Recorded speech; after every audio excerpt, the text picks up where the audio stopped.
媽就入咗老人院，咁樣就唔使燒死。喺5月入到老人院，就11月發生事。嗱，起屋嚟曬太陽啊，都唔俾人哋有需要人嘅住。啊，我哋雲福苑嗰啲居民冇屋住，佢都唔俾。你話我唔補錢，就話我啊你貪心，啲人話我貪心。哇！今次個事啊，發生上邊個累我哋㗎？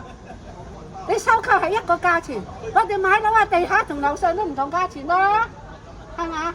但我都唔係計呢啲啊，佢係咪大食打死蟹先？我就冇反抗先，你話啦。如果你有反抗啊，都開到業主大會啦，係嘛？點解開唔成業主大會啊？你哋心知肚明啊，使乜講啫？車路都未有，屋都未有，你唔知等幾年？既然我等你起啊，我不如等重建啦。我等得咁多年，係咪等重建先？唔爭到嗰幾年啦，係嘛？哇！你嗰啲錢，我買咩樓啊？